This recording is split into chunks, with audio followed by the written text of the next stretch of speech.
जय हिंद दोस्तों, मैं हूं दीपेंद्र सिंह राठौड़। स्वागत करता हूं आपके अपने YouTube channel Kurukshetra classes Ajmer पर। दोस्तों, जैसा कि हम पिछली वीडियोस में देख रहे थे, हम पिछली वीडियोस में 3 वीडियोस के अंदर फिजिक्स के अलग अलग टॉपिक्स के प्रैक्टिस क्वेश्चंस कर चुके हैं। 60 क्वेश्चन अपन टोटल कर चुके हैं अभी तक, जिसमें हमने प्रकाश लाइट के बारे में पढ़ा है, इलेक्ट्रिसिटी विद्युत के बारे में पढ़ा है और एक अपन ने ध्वनि यानी साउंड के क्वेश्चंस के बारे में पढ़ा है। उम्मीद करता हूं आप लोगों को समझ में आए होंगे। बहुत ही इंपॉर्टेंट क्वेश्चंस है। पूरे चैप्टर का जो सार है, निष्कर्ष है, वो मैं आपके लिए लेके आता हूं। उम्मीद करता हूं आप लोग पढ़ते होंगे उसको अच्छे से।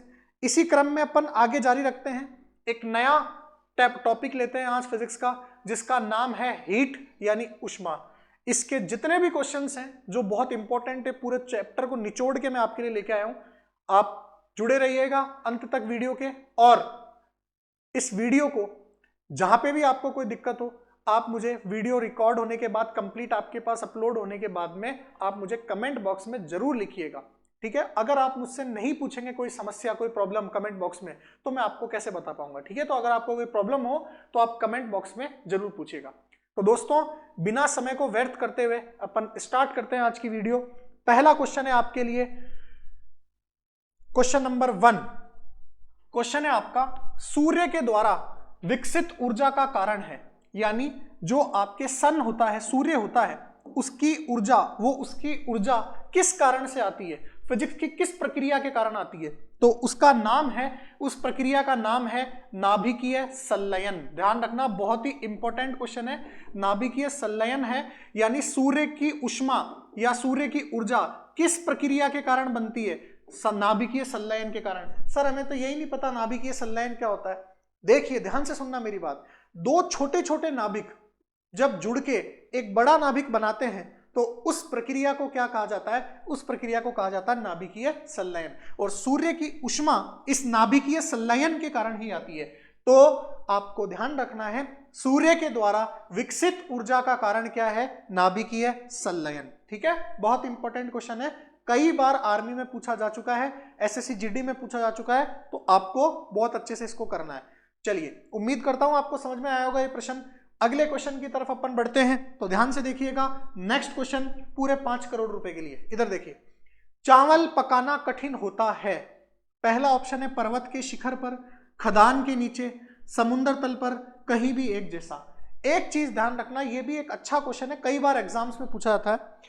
आप, एक कंसेप्ट होता है फिजिक्स का, जैसे जैसे पृथ्वी तल से ऊपर की तरफ जाते जाओगे तो प्रेशर बढ़ता जाएगा, प्रेशर कम होता जाएगा, यानी दाब कम होता जाएगा।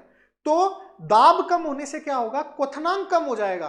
तो अगर अपन पहाड़ों पर जाएंगे तो वहां पे पानी उबलता, पानी के उबलने में समस्या आएगी, खाना उबालने में आपको समस्या आएगी, क्योंकि जल्दी ही पानी उबल जाता है, क्योंकि क्वथनांक कम हो जाता है। तो वहां पे खाना पकाने में बहुत समस्या आती है, इसीलिए पहाड़ों पर प्रेशर कुकर का उपयोग किया जाता है। ठीक है, तो अपन को ध्यान रखना है, खाना पकाने में या चावल पकाने में कठिनाई कहां आती है, पर्वत के शिखर पर, यानी पहाड़ों के ऊपर। और इसको इसका उपाय क्या है, अगर आपको ढंग से खाना पकाना है तो क्या उपाय है इसका, आपको प्रेशर कुकर का उपयोग करना है। ठीक है, तो दोस्तों आंसर है इसका पर्वत के शिखर पर। इसमें एक क्वेश्चन और भी पूछा जा सकता है आपसे कि चावल को, खाने को पकाने में कठिनाई आती है पहाड़ों पर, बताइए इसके उपाय के लिए, इसके निवारण के लिए क्या किया जाना चाहिए। तो सर हमें क्या करना चाहिए, हमें प्रेशर कुकर का उपयोग करना चाहिए। ठीक है, अगले क्वेश्चन की तरफ बढ़ते हैं। चलिए, नेक्स्ट क्वेश्चन है आपका, क्वेश्चन नंबर 3। सूर्य का पृष्ठ तनाव लगभग कितना होता है, यानी सूर्य का पृष्ठ तनाव नहीं है, ये तापमान है, ये थोड़ा सा गलत टाइपिंग हो गया है, तापमान है, पृष्ठ तापमान।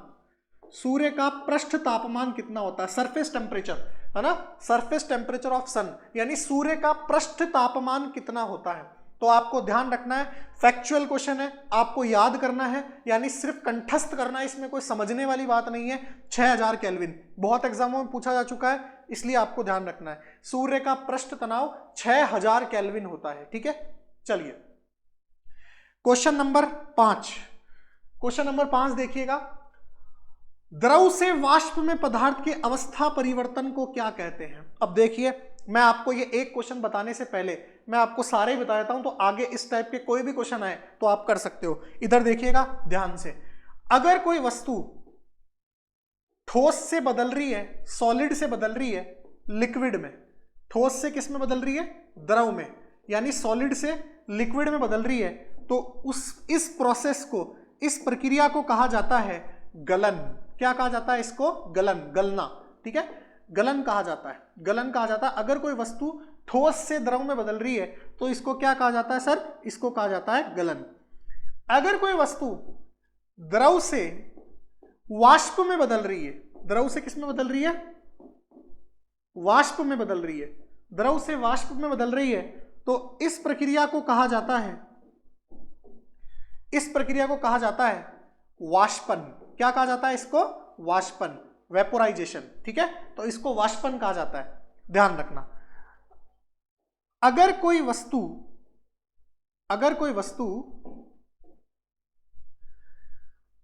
वाष्प से यानी वेपर से द्रव, ठोस में बदल रही है, सॉरी इसको अपन बाद में देखेंगे, अभी देखना पहले।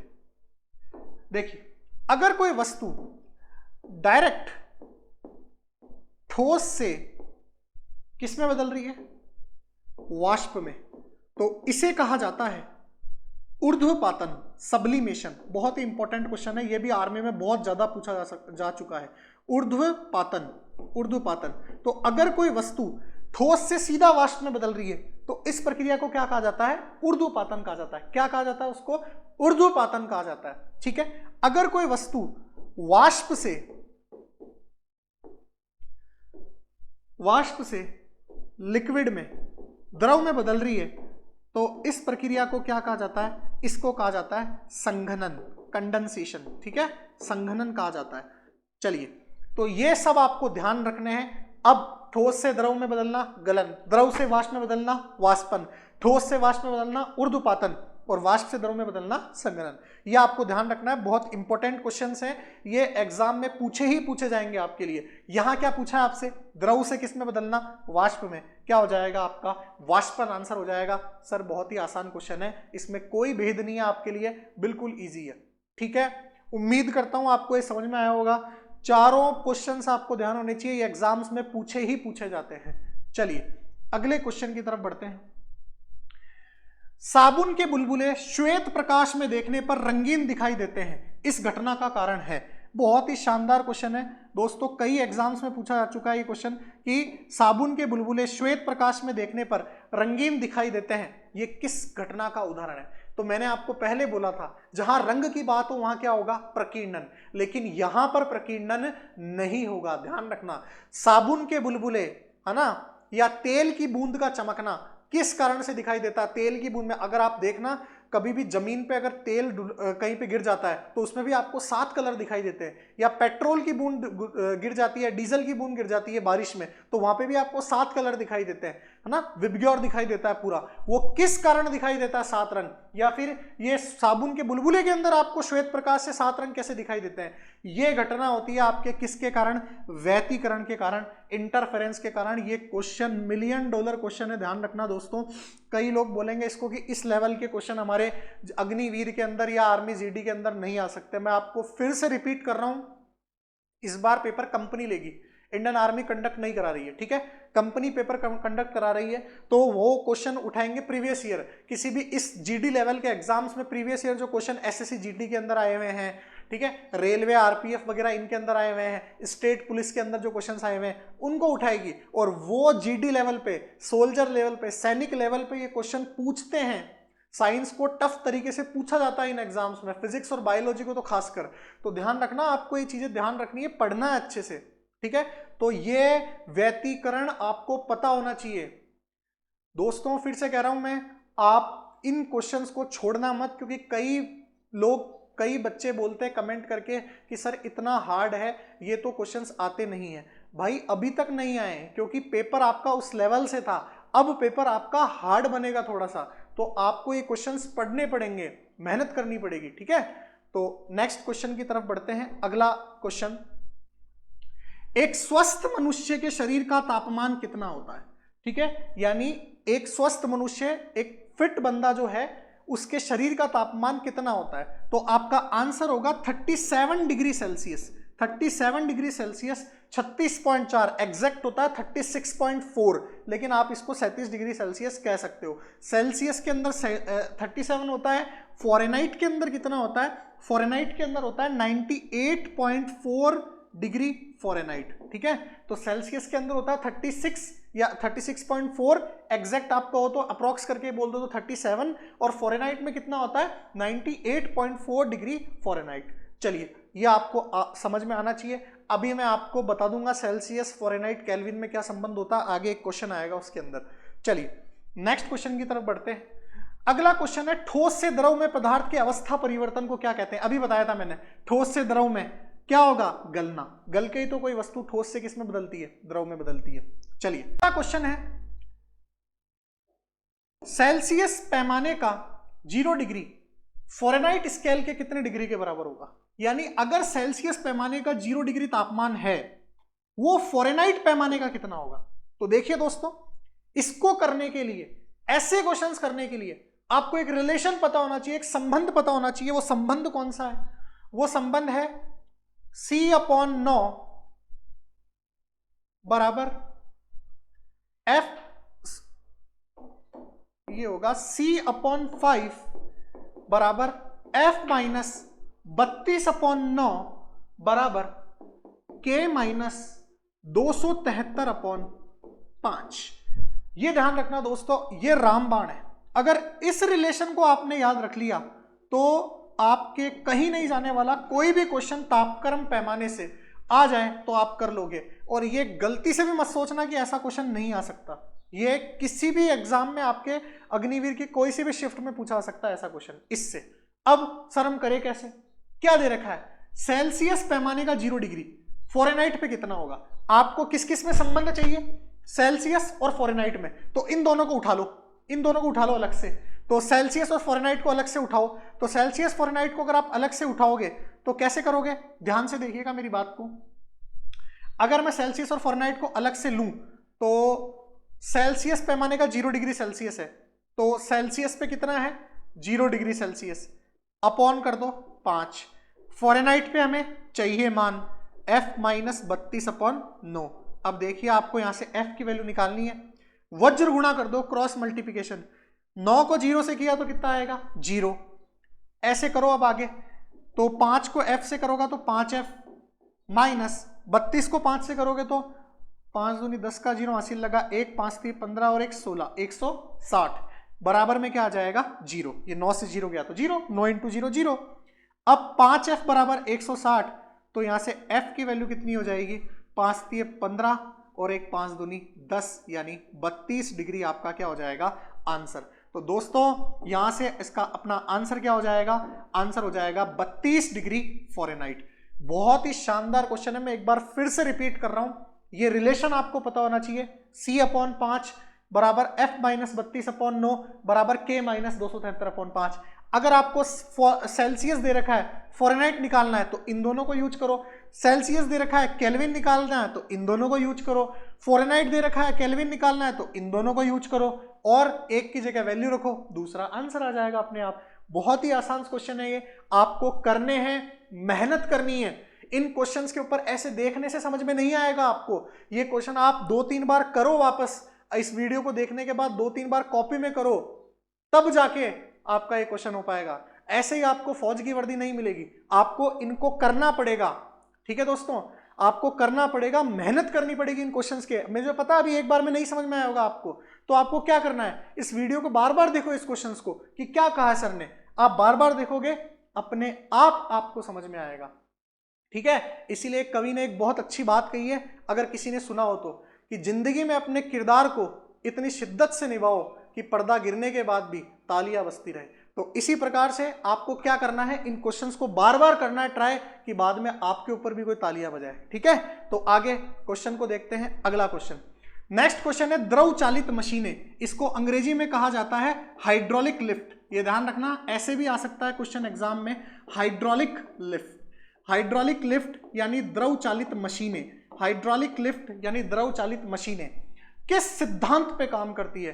अब ध्यान से सुनना, हाइड्रोलिक मशीनें क्या होती है? हाइड्रोलिक लिफ्ट नहीं है, हाइड्रोलिक मशीनें हैं, उसी के अंदर आता है हाइड्रोलिक लिफ्ट। देखो हाइड्रोलिक मशीनें क्या होती है, जैसे हाइड्रोलिक लिफ्ट आती है, बड़ी बड़ी मशीनों को उठाने के लिए आपने देखा होगा एक लिफ्ट लगी होती है। हाइड्रोलिक ब्रेक होते हैं, जो गाड़ियों में डिस्क ब्रेक लगे होते हैं, मोटरसाइकिल वगैरह में या कार में भी आते हैं ब्रेक्स, वो सब किसके सिद्धांत पे काम करते हैं? वो पास्कल के सिद्धांत पे काम करते हैं।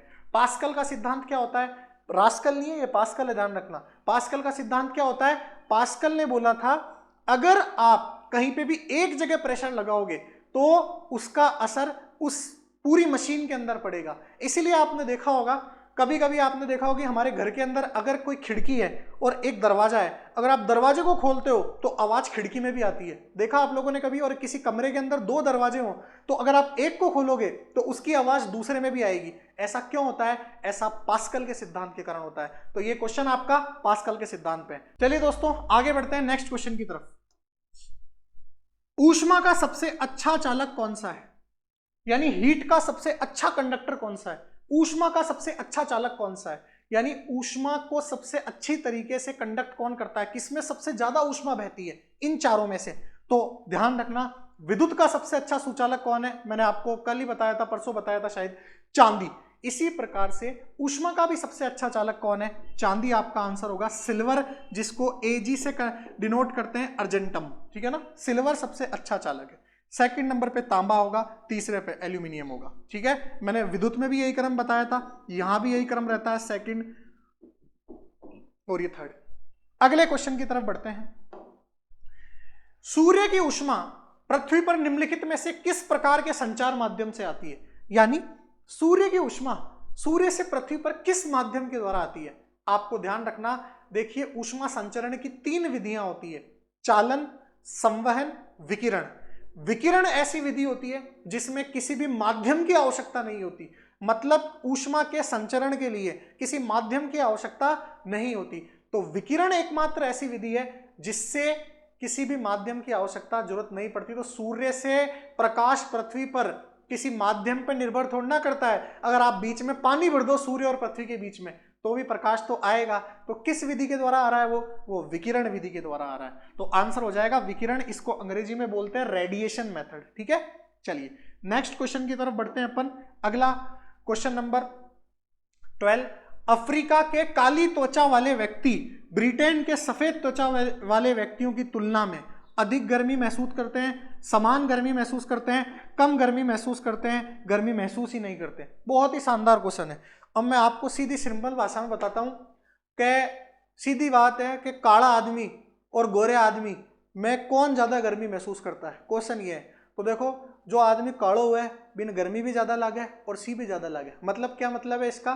कि काले व्यक्तियों को गर्मी भी ज्यादा लगती है और सर्दी भी ज्यादा लगती है, ठीक है। अब मैं काला हूं तो मेरे को गर्मी भी ज्यादा लगती है और सर्दी भी ज्यादा लगती है गोरे व्यक्तियों की तुलना में। गोरा व्यक्ति जो होता है उसको गर्मी भी कम लगती है और सर्दी भी कम लगती है। ऐसा क्यों होता है? क्योंकि काले व्यक्ति ऊष्मा के बहुत अच्छे अवशोषक होते हैं। किरचॉफ के नियम के अनुसार, आपके काम की चीज नहीं है पर ध्यान रखना, किरचॉफ एक साइंटिस्ट था, उसके नियम के अनुसार, और एक स्टीफन्स था, उन्होंने कहा था ऊष्मा के अच्छे अवशोषक ऊष्मा के अच्छे उत्सर्जक होते हैं, ठीक है।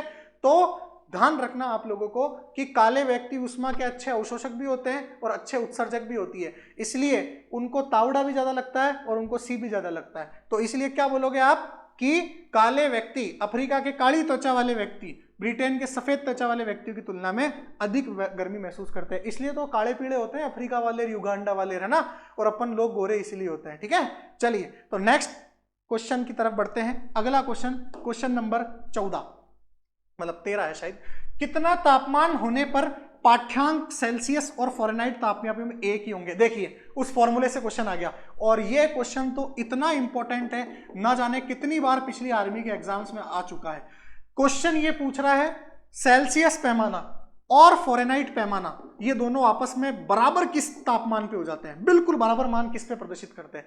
तो अपन को दोनों को क्या करना है? बराबर करना है। मैं आपको एक बार निकालना सिखा रहा हूं, लेकिन आपको ये निकालना ध्यान नहीं रखना, आपको रटना है डायरेक्ट। पर फिर भी फॉर्मूले के ऊपर बढ़ते हैं अपन आगे।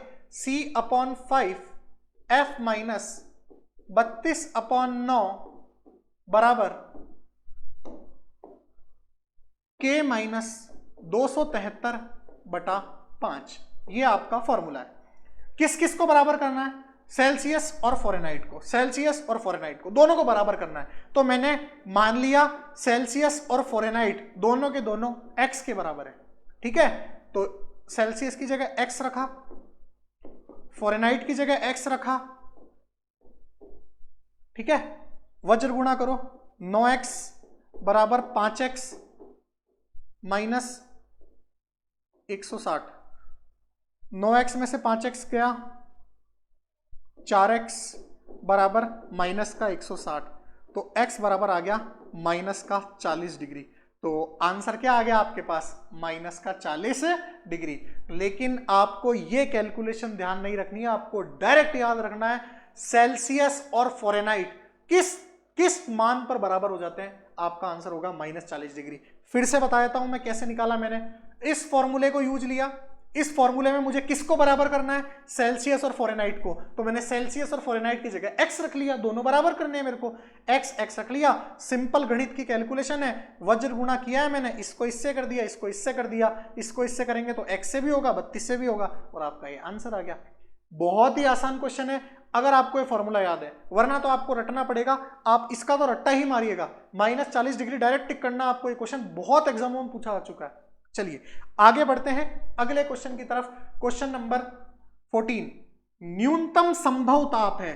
फिर से $1 मिलियन क्वेश्चन, पूरे 25 पैसे की नारंगी की गोली के लिए। न्यूनतम संभव ताप कितना होता है, यानी सबसे मिनिमम पॉसिबल टेम्परेचर कितना है, आप कितना बोल सकते हो। तो न्यूनतम संभव ताप कितना होता है, ध्यान से सुनने का मेरी बात। मैं आपको एक तापमान, एक पैमाने पे बता रहा हूं, 0 केल्विन। ध्यान रखना, केल्विन के आगे कभी डिग्री नहीं लगता है। आप 0 डिग्री सेल्सियस बोल सकते हो, 0 डिग्री फ़ारेनहाइट बोल सकते हो, 0 डिग्री र्यूमर बोल सकते हो, पर 0 डिग्री केल्विन नहीं बोल सकते।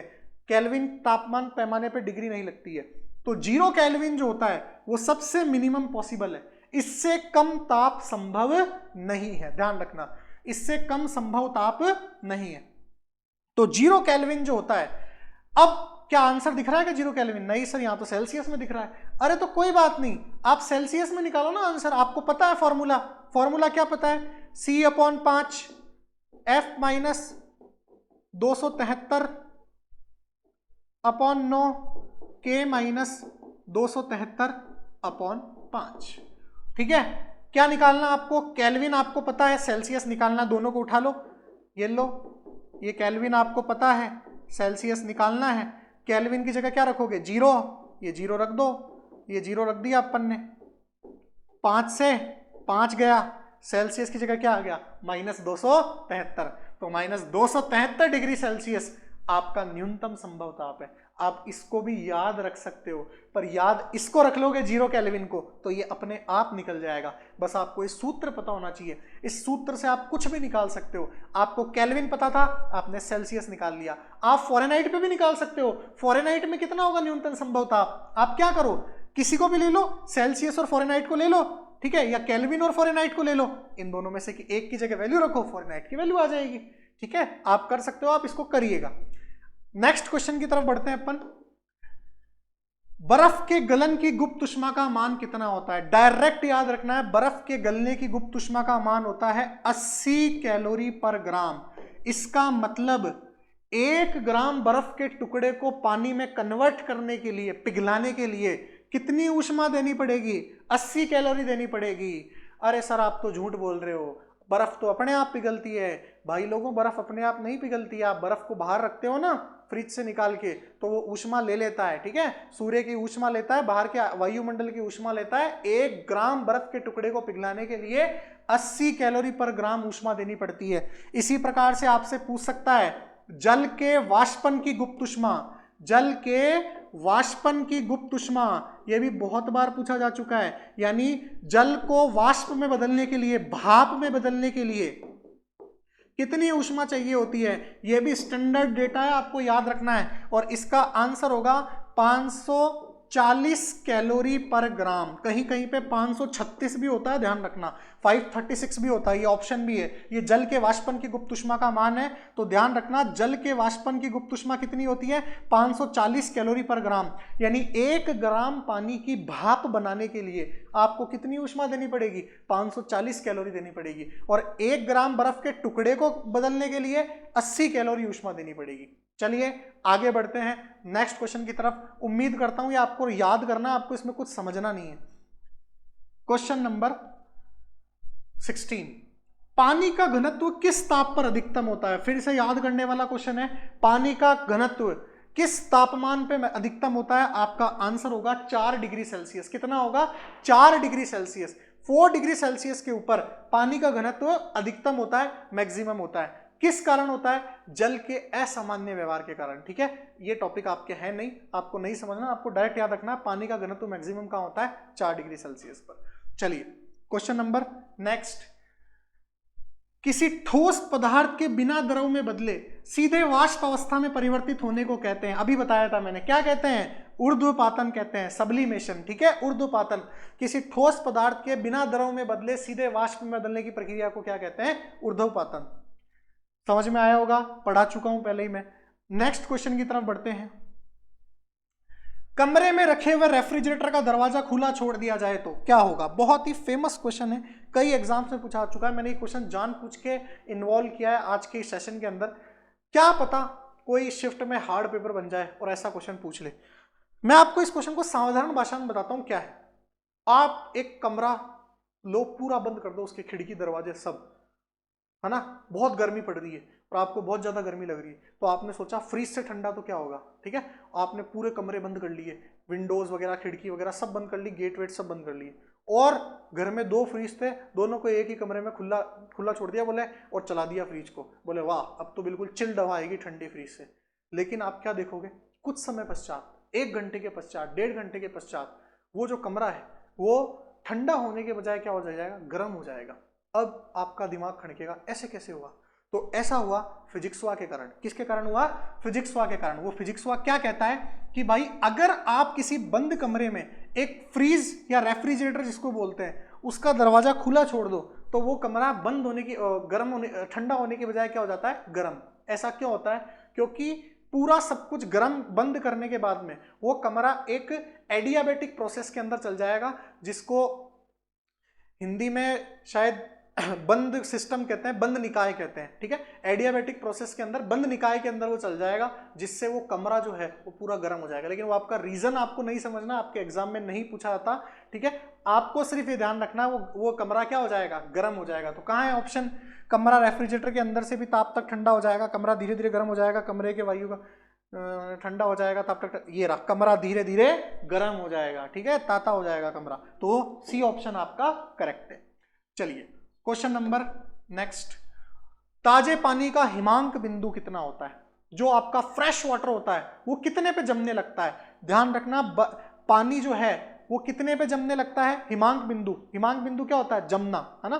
तो हिमांक बिंदु होगा इसका 0 डिग्री सेल्सियस। 0 डिग्री सेल्सियस पे पानी जम जाता है, ध्यान रखना। अरे 0 डिग्री सेल्सियस पे तो बर्फ बनती है, तो 0 डिग्री सेल्सियस पे पानी जम जाता है। हिमांक बिंदु मतलब होता है जमने वाला, जमने वाला बिंदु। पानी कहां जमता है, तो पानी जमता है 0 डिग्री सेल्सियस पे।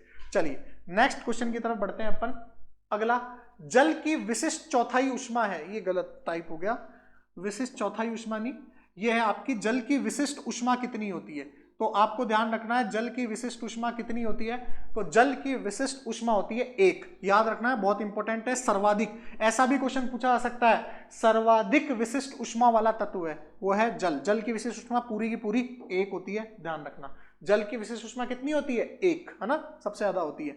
तो जल की विशिष्ट ऊष्मा 1 होती है। विशिष्ट ऊष्मा होती क्या है, किसी भी पदार्थ का तापमान 1 डिग्री सेल्सियस से बढ़ाने के लिए जितनी ऊष्मा दी जाती है उसको विशिष्ट ऊष्मा कहता है। जैसे अगर मेरा टेम्परेचर 20 डिग्री सेल्सियस है, मेरे को 20 से 21 करना है, तो मुझे जितनी ऊष्मा दी जाएगी वो मेरी क्या कहलाएगी, विशिष्ट ऊष्मा कहलाएगी।